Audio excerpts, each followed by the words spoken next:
Hey, yo, everyone, Andrew here, bringing you another video, and today we're going to be doing another edition of What I Am Thinking.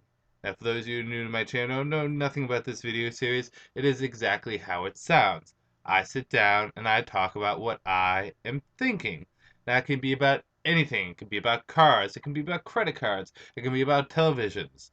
Well, chances are it'll be something related to my channel, like comic books or video games or stuff along that lines.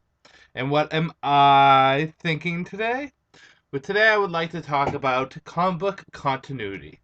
The good, the bad, and whether or not we should care. Now, see, one of the things that are very important to comic book readers is continuity. Now, for those of you that don't know what continuity is, or are new to comic books and to this term, allow me to explain it.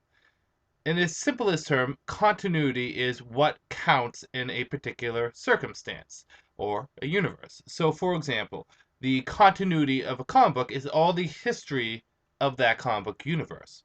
Batman and Superman teaming up, or Wolverine with the X-Men, their adventures is considered continuity.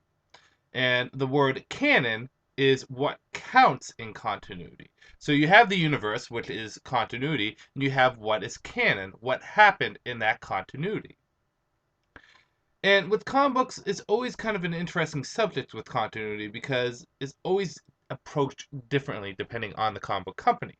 Now, I could talk about all the comic book companies out there: DC, Marvel, Dynamite, Image, IDW, Dark Horse, so on and so forth. But for the sake of this video, I'm only going to focus on the big two, Marvel and DC. Why? Well, one, because most people know Marvel and DC. Two is because their continuities are vastly different from Dark Horse or IDW or Dynamite. And the reason why they're vastly different is the majority of the comics from the big two, Marvel and DC, are considered part of their universe. Whereas if you go over to Dynamite, their Red Sonja comics are going to be in a separate universe to their Project Superheroes. And then that's going to be in a separate universe to their Green Hornet. Although I think they're trying to do a big crossover called Masks. But anyways, the fact is that there's so many different universes in those respectable companies that talking about continuity with it is just going to be too much and kind of confusing depending on how you approach it.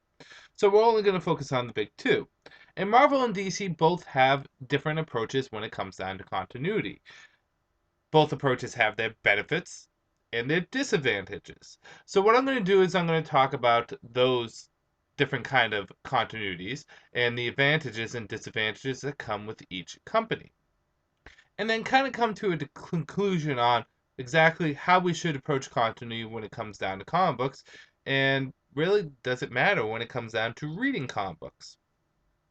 Let's start things off with Marvel.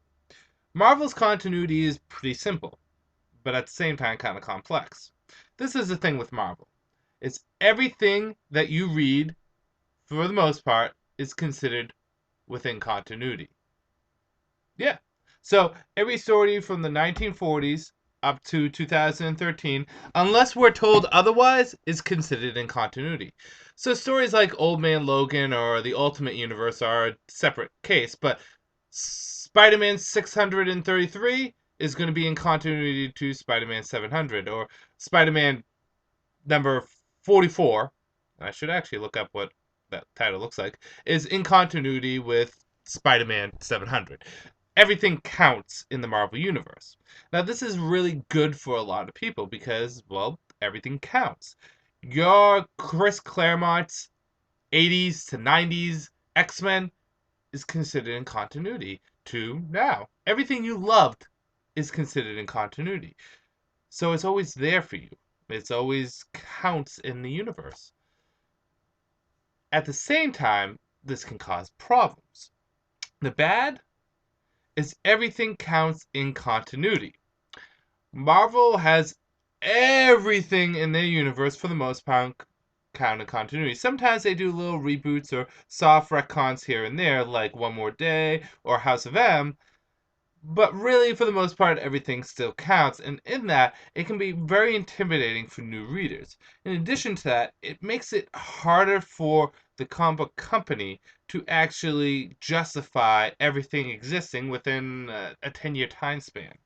Now, generally, and it depends on the universe or depends on the company, Marvel and DC likes to have around a 10-year buffer for their characters, that their characters have been around for 10 years.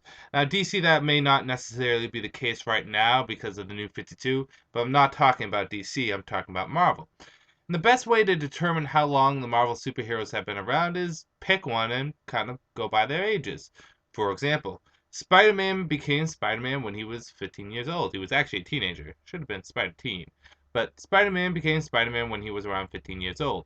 Right now, when he's in his mid-20s. So let's just say, hypothetically, Spider-Man's 25. No real age is given.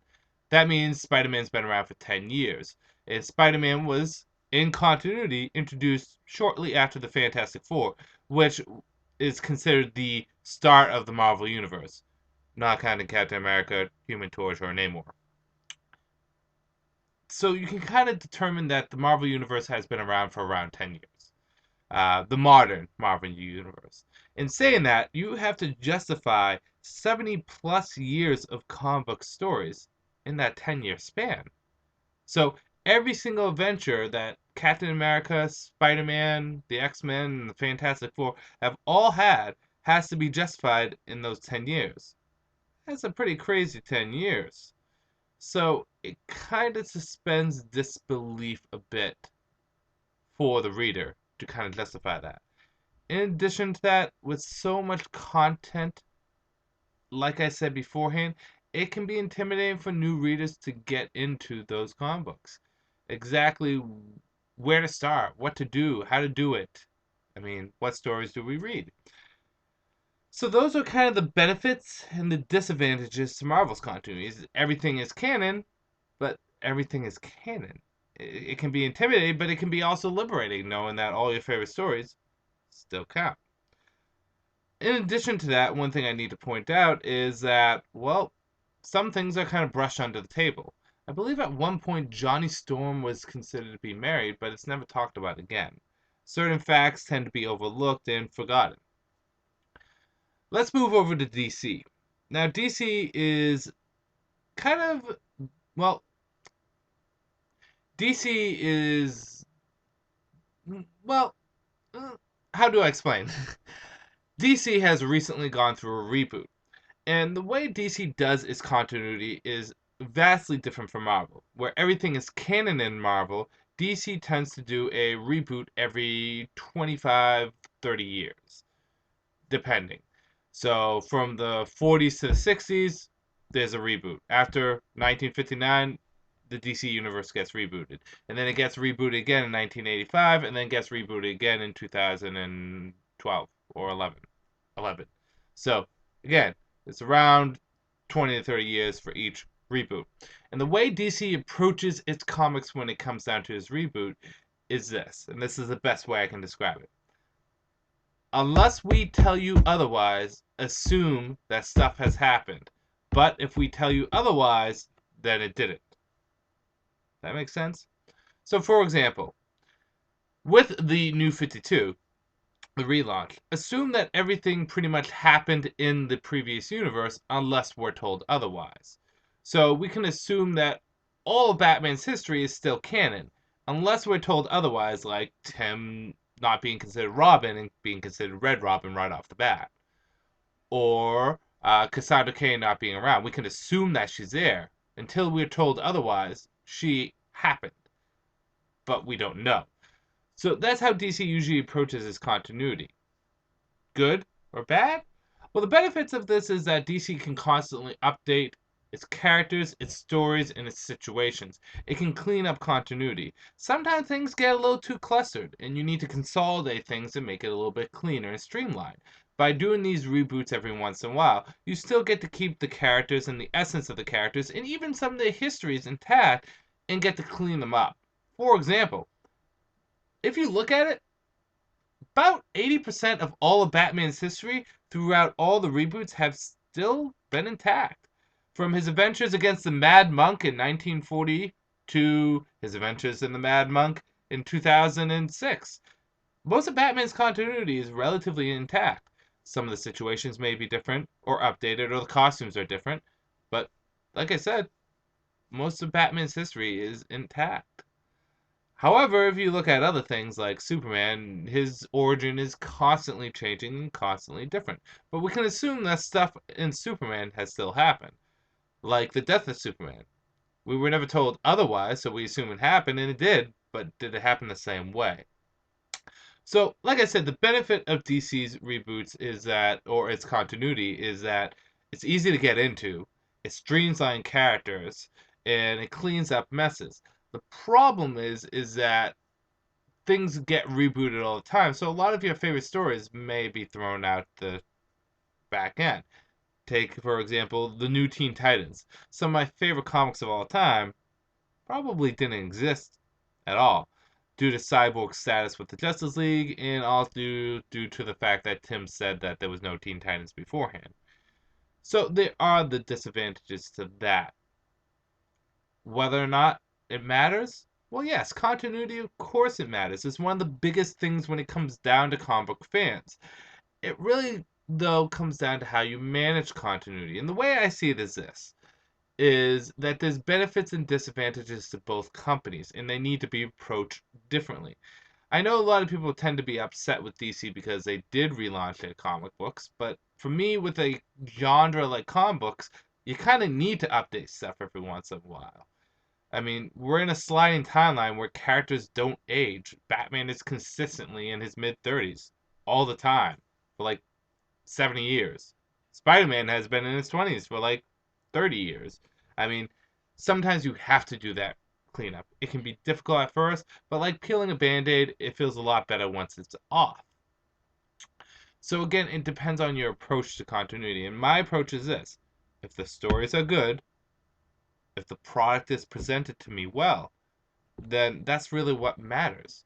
If I enjoy a Superman story, whether it contradicts continuity or not, I enjoy the story. That what matters. And if I read a Spider-Man story and I enjoy it, whether it's in continuity or not, or whether it contradicts continuity or not, I enjoy it. For example, let me be frank, I don't like the whole one more day, not day later, but one more day, brand new day Spider-Man thing. But if you're a person that enjoyed those stories, what does it matter if it changed continuity or not? You enjoyed those stories. What does it matter if Cyborg is a member of the Justice League instead of Martian Manhunter? Or if Teen Titans never existed and Tim created the team? Or that he was called Red Robin instead of being called Robin? The stories are good. Isn't that what matters? Sometimes as comic book fans, we take too much of continuity into account when it comes down to our stories. We focus it on too much. And in that way, we take a step away from enjoying the comics that we love the most. It's more or less you just have to take it with a grain of salt because continuity is never going to be perfect, and that's the most important things you have to understand. It's whether it's Marvel, DC, Image, Dark Horse, Dynamite, or anything in between, continuity is never going to be perfect. There's always going to be hiccups. Part of this is because of editorial, and sometimes it's just because the writer screws up. Whatever the case may be, continuity will never be perfect, so don't expect it to be perfect. In doing that, I think you'll enjoy the comics more. But maybe that's just me. Everyone has a different approach. But does continuity matter? Yes. Should you allow it to interfere you enjoying the comic book? No, not at all.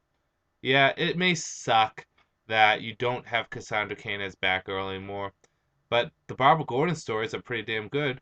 And I hate the fact that one of my all-time favorite superheroes in my top 5, Donna Troy, is no longer in continuity. But the Wonder Woman universe is so much more cleaner because of it. If the stories are good, if things work out, then, hey, that's all that matters. And it really only matters if you enjoy continuity. So the question is this, is what continuity do I prefer? That's a loaded question because I like both of them. I like how DC reboots things and make things streamlined and make things a lot cleaner. That there's only one Flash and that, the Robins have been condensed down to a certain amount and how Batman's stories are now more streamlined because we know how long he's been around and stuff like that. I enjoy that. But at the same time, Marvel's continuity has benefits. everything counts. So if I wanted to go back and read Chris Claremont's X-Men, his 90s run with that new X-Men title and Jim Lee as the artist for at least a couple of the issues, then I can do that and enjoy it and know that it's there. Instead of being saddened that the George Perez Marv Wolfman Teen Titans is not around. So there's benefits to both. It's just you have to adapt depending on what the circumstance is. And I'm a big continuity buff. Trust me, I love continuity, and I obsess over it.